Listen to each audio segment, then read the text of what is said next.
برطانوی بادشاہت جس کی سلطنت سے سورج نہیں ڈوبتا تھا، جس نے دنیا میں ممالک کے نقشے بدل کر رکھ دیے، جس نے ہندوستان کے بادشاہوں کی اینٹ سے اینٹ بجا دی، ہندوستان کے تمام راجے، مہاراجے، جاگیردار، نواب، پیر سب انگریزوں کی دربار میں فقط کرسی پر بیٹھنے کی اجازت کے لیے پریشان ہوتے تھے۔ انگریز فوج میں خدمات سر انجام دینے کے لیے ہمہ وقت تیار ہوتے تھے۔ ایسے میں انگریز راج کے خلاف سندھ سے ایک صدا بلند ہوئی، وطن یا کفن۔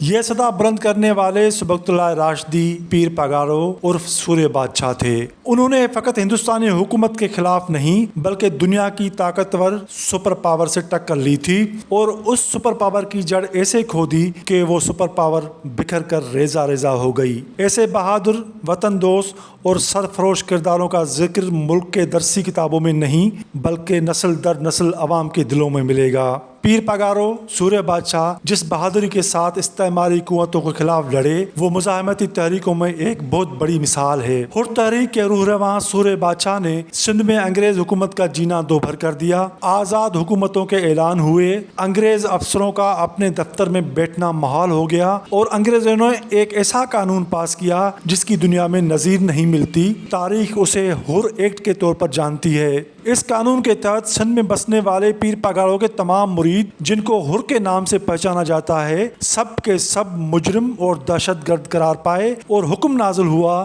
کہ جو حر جہاں بھی نظر آئے اسے گولی مار دی جائے۔ کہا جاتا ہے کہ سورہ بادشاہ نے یہ انگریزوں کے خلاف جدوجہد نازی جرمنی کی مدد سے چلائی۔ یہ بات تھوڑی دیر کے لیے مان بھی لی جائے تو اس میں کیا خرابی تھی؟ اپنے وطن کو استعمار سے آزاد کرانے کے لیے کسی سے بھی مدد لے کر سورہ بادشاہ نے کوئی جرم نہیں کیا تھا۔ بادشاہوں اور آمروں کی یہ عادت ہے کہ جب کسی بہادر حریت پسند کا مقابلہ نہیں کر سکتے تو ان کو جھوٹے مقدمات میں پھنسا کر اپنی ہی عدالتوں کے ذریعے سزائے موت دلوا دیتے ہیں، راستے سے ہٹا دیتے ہیں۔ انگریزوں نے ہار مان کر ان کو پھانسی کی سزا دی۔ 20 مارچ 1943 کو سورہ بادشاہ کو حیدرآباد جیل میں پھانسی دی گئی۔ انگریز سورہ بادشاہ سے اتنے خوفزدہ تھے کہ ان کی جسد خاکی بھی ورثا کے حوالے نہیں کی، نامعلوم جگہ پر انہیں دفنا دیا۔ اس سپر پاور کا یہاں وجود نہیں، لیکن سورہ بادشاہ کا نعرہ وطن یا کفن آج بھی گونج رہا ہے۔ افسوس کی بات یہ ہے کہ پاکستان بننے کے بعد اور خصوصی طور پر قائد اعظم کی رحلت کے بعد